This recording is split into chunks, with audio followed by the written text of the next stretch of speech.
Hello everybody, hope आप सब अच्छे से होंगे। तो चलिए हम लोग स्टार्ट करते हैं हमारी रेडियोलॉजिकल एनाटॉमी का थर्ड पार्ट। ठीक है। और आज हम इस थर्ड पार्ट में सेकंड पार्ट में हम लोग क्या पढ़े थे, अप्रोक्स। सेकंड पार्ट में हम लोग टेंट्रम एंड फाल्क्स पढ़े थे, है ना। आज भी हम इसी को रिपीट करेंगे, है ना। यहाँ से रिपीट करके चलते हैं। ये जो आप इमेज देख रहे हैं ना, ये है कोरोनल इमेज। ठीक है। ये जो इमेज आप देख रहे हैं, ये जो इमेज आप देख रहे हैं, ये क्या है? Coronal image, coronal image of head. ठीक है। अब ये जो है, ये क्या है? टेंटोरियम है। ये दोनों क्या है? टेंटोरियम है। और ये ऊपर वाला क्या है? फाल्क्स है। ठीक है। ये ऊपर वाला क्या है? फाल्क्स है। अब यहाँ पर आपको क्या दिख रहा है कि दोनों टेंटोरियम जो है वो फाल्क्स के साथ कंटिन्यूटी यानी कि फाल्क्स के साथ जुड़ा हुआ है ना। और इस साइड का क्या होगा? ये राइट सेरिब्रल हेमिस्फीयर, ये लेफ्ट सेरिब्रल हेमिस्फीयर, और ये नीचे वाला सेरिबेलम। तो ऐसे आप देख सकते हैं सिटी कोरोनल में। ठीक है। चलिए अब हम थोड़ा यहाँ देख लेते हैं। Coronal CT slice shows that the tentorium cerebelli is continuous with the falx cerebelli. ठीक है। और इसका क्लिनिकल सिग्निफिकेंस क्या है ना, meningiomas are benign intracranial tumor which may arise from any part of the meninges including falx और tentorium. अब यहाँ पर क्या है ना, जो मेनिंजियोमाज है, जो मेनिंजियोमा जो फॉर्मेशन जो होता है ना, वो किसी भी मेनिंजिस के पार्ट से हो सकता है। ड्यूरा मैटर, पिया मैटर, है ना, जैसे फाल्क्स, टेंटोरियम, किसी भी जगह से हो सकता है। ठीक है। तो इसलिए हमको ये जानना जरूरी है। ठीक है। नेक्स्ट हम देख लेते हैं CSF। नेक्स्ट हम क्या देख लेते हैं? CSF। ये CSF क्या है? पहले तो हम ये जान लेते हैं ना, the brain surface is formed by the fold of the cerebral cortex known as गाइरीज। Between these गाइरीज there are furious known as sulci which contain CSF। चलिए अब इसको हम समझते हैं। जो हमारा ब्रेन जो है वो सेरिब्रल कॉर्टेक्स से बना हुआ है। ठीक है। पूरा ब्रेन में अगर आप देखेंगे ना, तो ऐसे ही स्ट्रक्चर आपको देखने को मिलेगा। अब ये स्ट्रक्चर में ये ऊपर वाला पोर्शन जो है ना, ये क्या है? गाइरस। और ये नीचे वाला पोर्शन जो ये देखेंगे ना, ये नीचे वाला, ये क्या है? सल्कस। ये क्या है? सल्कस। सल्कस को सल्काई भी बोलते हैं, प्लूरल फॉर्म है। गायरस को गायरी भी बोलते हैं, प्लूरल फॉर्म में। तो अगर हम कभी गायरी बोल दें या कभी गायरस बोल दें तो कंफ्यूज मत होइएगा। ठीक है। चलिए अब क्या हम देखते हैं। The brain is surrounded by the cerebrospinal fluid CSF within the sulci fissure and vessel keystone CSF is also found centrally within the ventricle। CSF जो है वो कहाँ कहाँ पर मिलता है? फिशर में, सल्काई में, फिशर्स में, है ना। उसके बाद वेसल किस्टन में, वेंट्रिकल्स में। इस जगह पर क्या होता है? सेरिब्रो स्पाइनल फ्लूइड यानी कि CSF पाया जाता है। ये आपको पता ही होगा। ठीक है। The sulci fissure, basal cistern and ventricle together form the CSF space, also known as the extra axial space. अब क्या है? सल्काई, फिशर्स, वेंट्रिकल्स, ये सब मिलाकर ना एक स्पेस क्रिएट करता है, जिस स्पेस को हम क्या बोलते हैं? CSF स्पेस बोलते हैं। और इसका दूसरा नाम क्या है? एक्स्ट्रा एक्सियल स्पेस भी इसका दूसरा नाम है। ठीक है।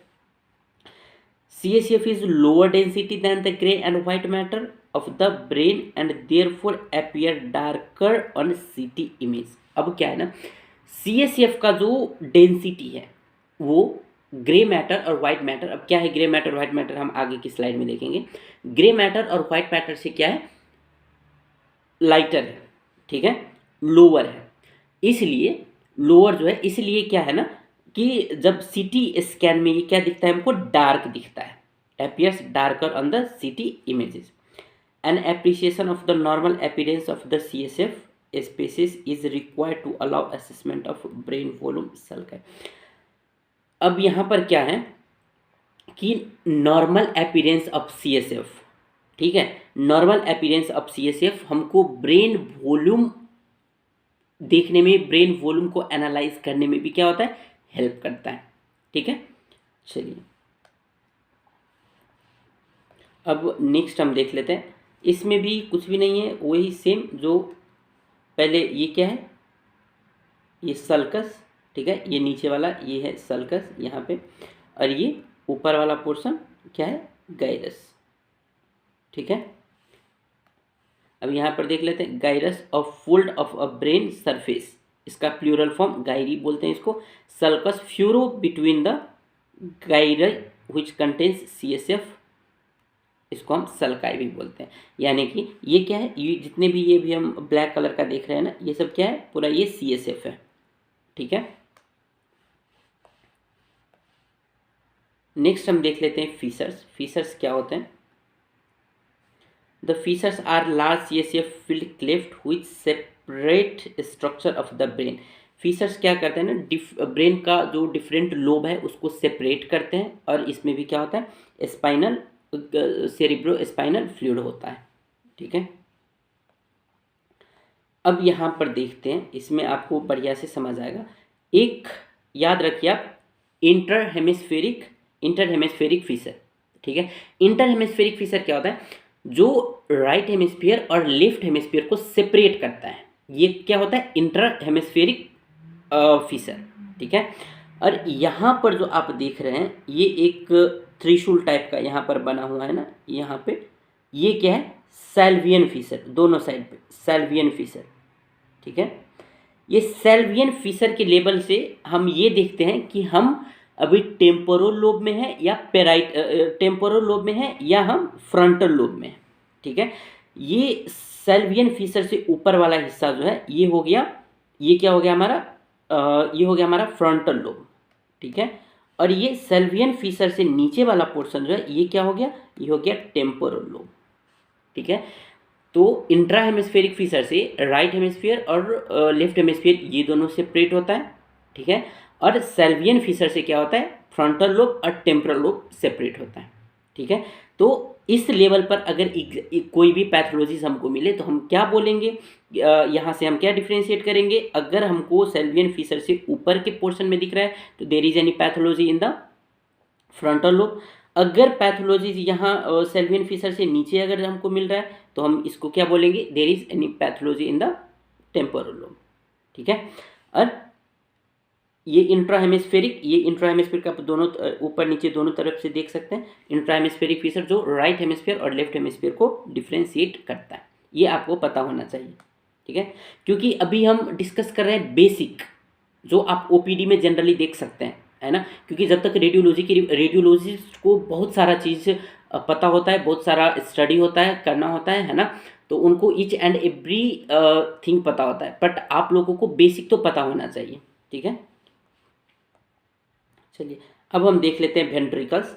वेंट्रिकल्स क्या है?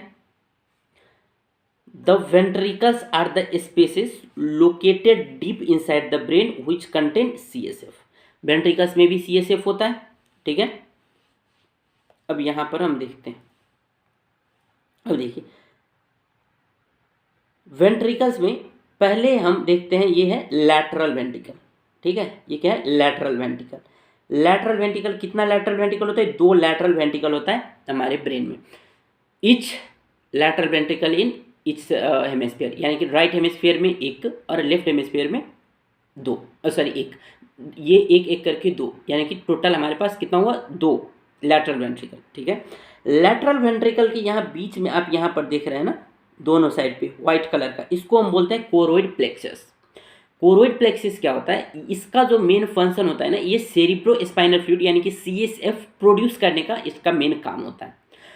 और ये ऑलमोस्ट एंड ऑलवेज, मान लीजिए ऑलमोस्ट एंड ऑलवेज ये क्या होता है, कैल्सिफाइड होता है। इसलिए हमको CT स्कैन की फिल्म में या CT स्कैन में हमको व्हाइट कलर में दिखेगा, ठीक है। अब यहाँ हम देख लेते हैं, उसको आप पैथोलॉजी मत समझिएगा, ठीक है। Lateral ventricle, the parietal lateral ventricle, the paired lateral ventricles are located on either side of the brain. The lateral ventricle contains the choroid plexus which produce CSF. और नोट में आप देख सकते हैं, the choroid plexus is almost always calcified in adults। यानी कि adult में क्या है, ऑलमोस्ट एंड ऑलवेज कैल्सिफाइड रहता है, ठीक है। तो इस कैल्सिफिकेशन को आप कोई मास, कोई ट्यूमर या कोई हेमरेज वगैरह ऐसा मत समझिएगा, ठीक है। चलिए आगे देखते हैं। अब यहाँ पर क्या है, लैटरल वेंट्रिकल दोनों साइड पे, ठीक है। लैटरल वेंट्रिकल के नीचे, जस्ट नीचे ये थर्ड वेंट्रिकल, ठीक है। पहले क्या हो गया, दोनों साइड से लैटरल वेंट्रिकल के जस्ट नीचे एक लाइन टाइप का होता है, वो होता है थर्ड वेंट्रिकल। और लैटरल वेंट्रिकल को थर्ड वेंट्रिकल से जो कनेक्ट करता है ना, वो होता है फोरामेन ऑफ मोनोरो, ठीक है। जैसे कि आप यहाँ पर देख सकते हैं, एक वाइट कलर का है, ये आप देख सकते हैं, ये एक छोटा सा लाइन यहाँ पे इस एरिया में दोनों साइड से है, ये है फोरामेन ऑफ मोनोरो। ये क्या करता है, लैटरल वेंट्रिकल को थर्ड वेंट्रिकल से कनेक्ट करता है। तो अभी कितना वेंट्रिकल हम लोग पढ़ लिए, एक तो लैटरल वेंट्रिकल, ठीक है, और दूसरा थर्ड वेंट्रिकल, ठीक है। और ये नीचे वाला जो यू टाइप का आप देख रहे हैं, ये है वेसल किस्टर, ठीक है। तो the third ventricle is located centrally. The lateral ventricle communicate with the third ventricle by a small holes for foramina of Monro, ठीक है। तो हम अभी यहाँ पर क्या समझे, लैटरल वेंट्रिकल के जस्ट नीचे होता है थर्ड वेंट्रिकल, और लैटरल वेंट्रिकल और थर्ड वेंट्रिकल जो कम्युनिकेट करता है वो किसके थ्रू करता है, फोरामिन ऑफ मोनोरो के थ्रू करता है, ठीक है। अब आगे यहाँ पे देखते हैं थोड़ा, इस साइड पे लैटरल वेंट्रिकल, इस साइड पे भी लैटरल वेंट्रिकल, ठीक है।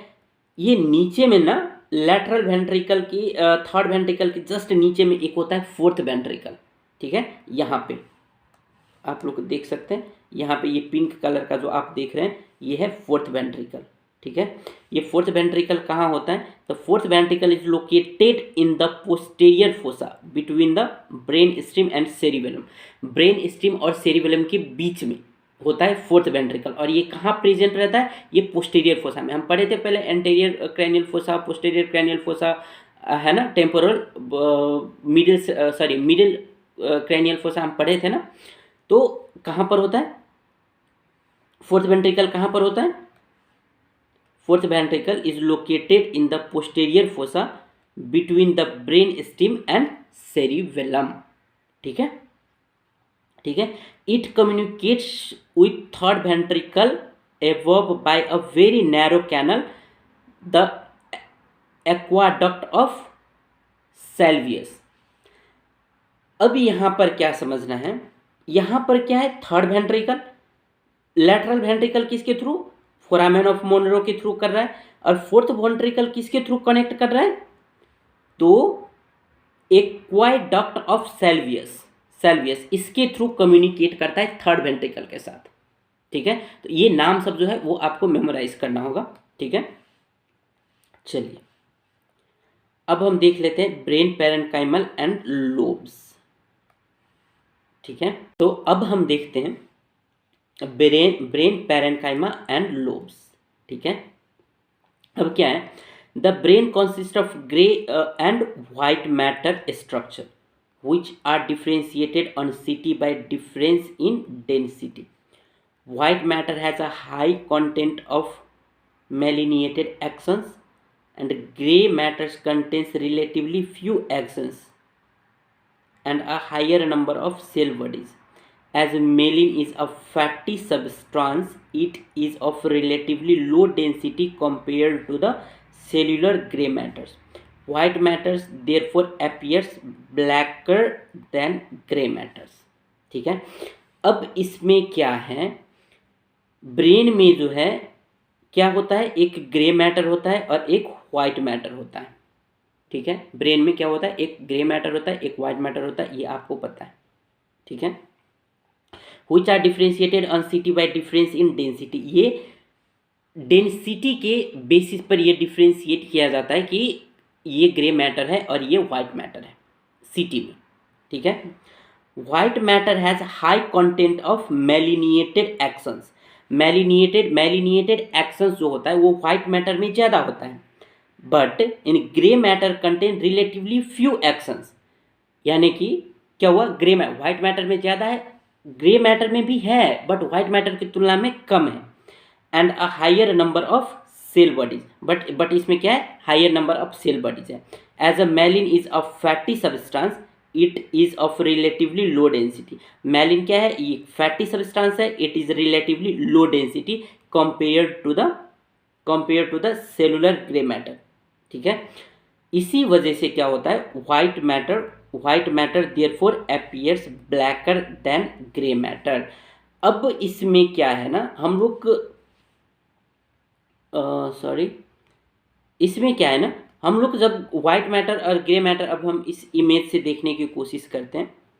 और उससे पहले ये जान लीजिए, सिटी में ना grey matters appears grey matters आपको ग्रे में दिखेगा, बट जो व्हाइट मैटर्स है ना वो आपको ब्लैक दिखेगा, मतलब जस्ट उल्टा। ठीक है, ग्रे मैटर ग्रे है, ठीक है, पर व्हाइट मैटर जो है वो ब्लैक दिखेगा। ठीक है, तो इस पे आपको कंफ्यूज नहीं होना है। जैसे इस इमेज में देख लीजिए, इस इमेज में देखिए, ये जो बाहर का जो डार्कर पार्ट है ना, जो ब्राउन कलर का आप अभी देख रहे हैं, जो ब्राउन कलर का आप अभी देख रहे हैं, ये क्या है, ग्रे मैटर है। नॉर्मली हम देख रहे हैं तो ठीक है, ये ग्रे मैटर है, और ये बीच वाला जो है, ये व्हाइट मैटर है, ये व्हाइट मैटर है।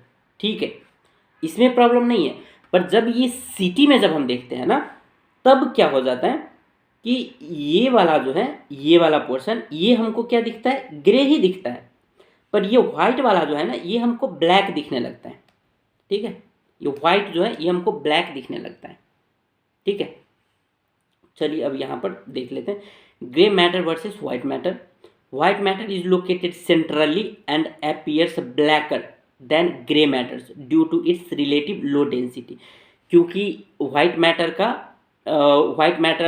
Is located centrally, white matter कहाँ पर होता है, ये बीच में। ठीक है, ये बीच में होता है, और ये कैसे दिखता है, ब्लैकर दिखता है। क्यों दिखता है ब्लैकर, क्योंकि इसका जो डेंसिटी है वो लो है, व्हाइट मैटर का जो डेंसिटी है वो लो है, इसलिए ये ब्लैक दिखता है। अब क्लिनिकल सिग्निफिकेंस थोड़ा सा जान लेते हैं। पैथोलॉजिकल प्रोसेस में इंक्रीज और decrease the differentiation in density between grey and white matter. Normally ठीक है, पर ग्रे मैटर और व्हाइट मैटर का जो डेंसिटी है ना, ये हमको पैथोलॉजी फाइंड आउट करने में, या अगर ब्रेन में किसी भी तरह की प्रॉब्लम है तो वहाँ पर वो डिफ्रेंशिएट करने में हमको हेल्प मिलता है, व्हाइट मैटर और ग्रे मैटर को डेंसिटी को कंपेयर करके। ठीक है, ये हम पैथोलॉजी सीरीज में पढ़ेंगे कि कैसे ग्रे मैटर और व्हाइट मैटर हमको डिफ्रेंशिएट करने में हेल्प करता है। अभी के लिए बस ये जान लीजिए कि एक तो होता है ग्रे मैटर, एक होता है व्हाइट मैटर। ग्रे मैटर जो है वो ग्रे दिखता है, व्हाइट मैटर जो है वो सिटी में ब्लैक दिखता है। क्यों ब्लैक दिखता है, क्योंकि व्हाइट मैटर का जो डेंसिटी है वो बहुत लो होता है, रिलेटिवली लो होता है, किससे, ग्रे मैटर से, इसकी वजह से। ठीक है, चलिए आगे देख लेते हैं।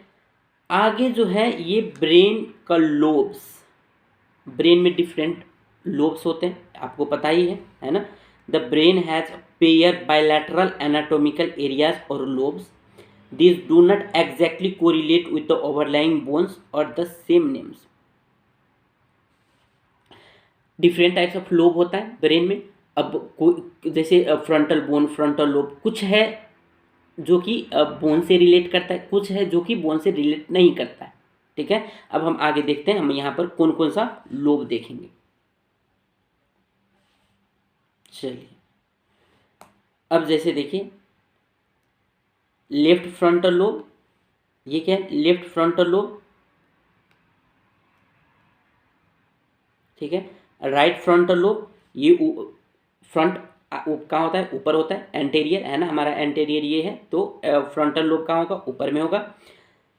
Right parietal lobe, parietal lobe हमारे साइड का, ये दोनों साइड का पेराइटल लोब और left parietal lobe. Right occipital lobe and left occipital lobe. ठीक है, और ये कहाँ से डिफ्रेंशिएट होता है, सल्क से। ये है, ये जो है ये है सेंट्रल सल्कस। ठीक है, जहाँ पर ये है सेंट्रल सल्कस।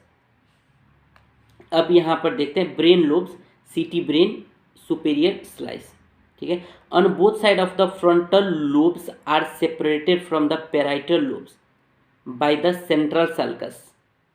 ठीक है। ये सेंट्रल सल्कस जो है ना, ये यहाँ पे ये सेंट्रल सल्कस से क्या होता है, ये पेराइटल और फ्रंटल लोब का जो है ये सेपरेशन होता है। ठीक है। अब यहाँ पर देख लेते हैं, the frontal lobes are large and the parietal and occipital lobes are relatively small. यानी कि फ्रंटल लोब, आपको भी पता है फ्रंटल लोब जो है वो जनरली दूसरे लोब के तुलनात्मक रूप से में बड़ा होता है ना। तो आप यहाँ पर देखिए फ्रंटल लोब कितना बड़ा है, यहाँ से इतना बड़ा फ्रंटल लोब है दोनों साइड का, राइट एंड लेफ्ट, राइट।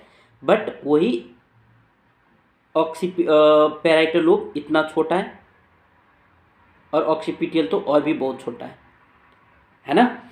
तो हम क्या समझे कि राइट फ्रंटल लोब मतलब पहले फ्रंटल लोब में अब राइट लेफ्ट हो गया ऑब्वियसली, पेराइटल लोब में भी राइट लेफ्ट ऑब्वियसली हो गया, ऑक्सीपिटल लोब में भी राइट लेफ्ट ऑब्वियसली हो गया। तो हम क्या समझे अभी, थ्री लोब हम समझे, frontal lobe, parietal lobe and temporal lobe. ठीक है। अब यहां देखते हैं, अब देखिए right frontal lobe, left frontal lobe, इससे पहले यहाँ थोड़ा नज़र डालते हैं। Brain lobe CT inferior slice, ये इन्फीरियर स्लाइस है। The most anterior part of the frontal lobe occupy the anterior cranial fossa. ठीक है। The temporal lobe occupy the middle cranial fossa and the cerebellum and the brain stem occupy the posterior fossa. अब यहाँ पर क्या है, आपको पता होना चाहिए, ये क्या है एंटेरियर, ये जो है ये है anterior cranial fossa, anterior cranial fossa. ये बीच वाला जो है ये क्या है, ये है मिडिल क्रैनियल फोसा। हम पहले भी पढ़े हैं ना, पहले भी हम फर्स्ट पार्ट में पढ़े हैं। और ये लास्ट वाला क्या है, ये लास्ट वाला क्या है, posterior fossa. Yes, posterior fossa. ठीक है, middle cranial fossa and posterior fossa. ठीक है। तो हमारा राइट फ्रंट लोब कहाँ होता है, एंटीरियर क्रैनियल फोसा में। Right temporal lobe and left temporal lobe कहाँ होता है, मिडिल क्रैनियल फोसा में। राइट सेरिब्रल हेमिस्फीयर और लेफ्ट सेरिब्रल हेमिस्फीयर ये कहाँ होता है, पोस्टीरियर फोसा में। ठीक है। और ये बीच में क्या है, ब्रेन स्टेम। ठीक है। तो अगर आप बार बार ये देखेंगे तो आपको भी मेमोराइज हो जाएगा, आपको भी रिमाइंड हो जाएगा। ठीक है। एक बार में हो सकता है थोड़ा समझ ना आए, तो इसके लिए प्लीज़ आप लोग को डरिए मत कि कितना बड़ा चीज़ हो गया, ऐसा कुछ भी नहीं है। ठीक है। तो अभी क्या है, एंटीरियर क्रैनियल फोसा में right frontal lobe, anterior cranial fossa में फ्रंटल लोब। ठीक है। मिडिल क्रैनियल फोसा में temporal lobe and posterior fossa में क्या है, right cerebral hemisphere and left cerebral hemisphere. जो क्या है यहाँ पे, सेरिबेलम है एंड ब्रेन स्टीम है। यानी कि सेरिबेलम और ब्रेन स्टीम कहाँ पर पाया जाता है, पोस्टीरियर फोसा में पाया जाता है। ठीक है, इतना आपको पता होना चाहिए। अब लोब और रीजन में डिफरेंस क्या है ये हम थोड़ा सा जानते हैं। CT does not clearly show an anatomical border of the lobe of the brain. For this reason, radiologists often refer to region such as parietal region and temporal region rather than lobes. अब क्या है ना, CT में border clear नहीं रहता है सारा lobe का। ठीक है, क्लियरली आपको बॉर्डर नहीं आप डिस्टिंग्विश कर सकते हैं। ठीक है, जैसे CT does not clearly shows anatomical border of the lobes of the brain। अब जब एग्जैक्ट बॉर्डर नहीं बता सकते हैं तो वहां पर इसीलिए हम क्या करते हैं, वहां पर रीजन जैसे कि temporal region, occipital region, parietal region ऐसे हम यूज करते हैं डायरेक्ट लोब की बजाय। ठीक है, ठीक है।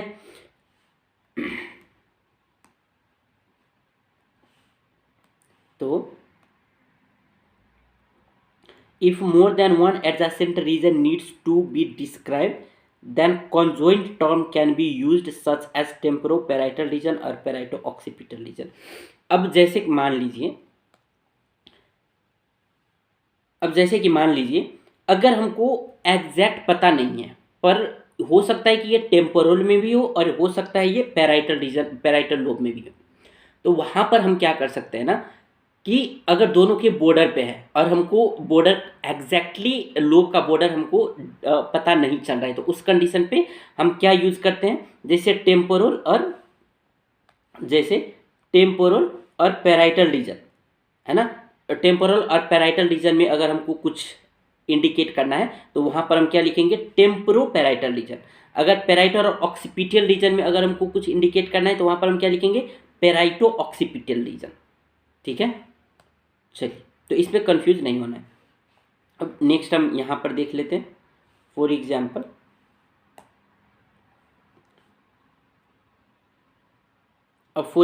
मान लीजिए यहाँ पर कोई ट्यूमर है, ठीक है, यहाँ पे कोई ट्यूमर है, तो ये पैराइटल रीजन में भी है और ऑक्सीपिटल रीजन में भी है। अब पैराइटल रीजन में भी है और ऑक्सीपिटल रीजन में भी है, तो अब हम उसको तो ऐसा कुछ टर्म तो हमको देना पड़ेगा जिससे ये पता चले कि पैराइटल और ऑक्सीपिटल दोनों रीजन में ये ट्यूमर जो है या ये कोई भी पैथोलॉजी है ये दोनों लोब को अफेक्ट कर रहा है या दोनों लोब को टच किया हुआ है। तो इसलिए हम क्या करेंगे, पैराइटो ऑक्सीपिटल रीजन करके हम टर्म देंगे। अगर मान लीजिए टेम्पोरो और पैराइटल रीजन हमको यहाँ पर कोई ट्यूमर मिला एग्जैक्ट बॉर्डर पे, तो ये क्या है, पैराइटल रीजन में भी है और टेम्पोरल रीजन में भी है, तो हम वहाँ पर क्या टर्म यूज करेंगे, टेम्पोरो पैराइटल रीजन। यहाँ पर हम एग्जैक्ट लोब नहीं यूज कर रहे हैं। अगर ठीक है यहाँ पर बीच में ही होता तब हम टेम्पोरल लोब हम बोल सकते थे, ठीक है, पर अब यहाँ पर बॉर्डर पे आ रहा है जहाँ से हम एग्जैक्ट हमको बॉर्डर नहीं मिल रहा है कि हम इसको पैराइटल रीजन में दे, पैराइटल लोब में दे या टेम्पोरल लोब में दे, तो इसलिए उस कंडीशन में हम क्या करते हैं, यहाँ पर पैराइटल रीजन या टेम्पोरो पैराइटल रीजन या टेम्पोरो ऑक्सीपिटल रीजन ऐसे टर्म को यूज करते हैं। ठीक है, चलिए अब जैसे यहाँ देख लेते हैं, the parietal lobe is not clearly delineated from the temporal और ऑक्सीपिटल रीजन। ठीक है,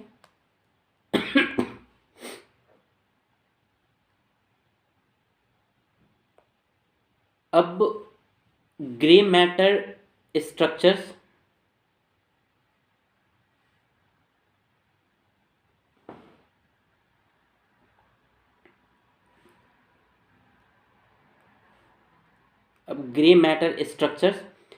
important gray matter structure visible on CT images, the brain includes the cortex, insula and ganglia।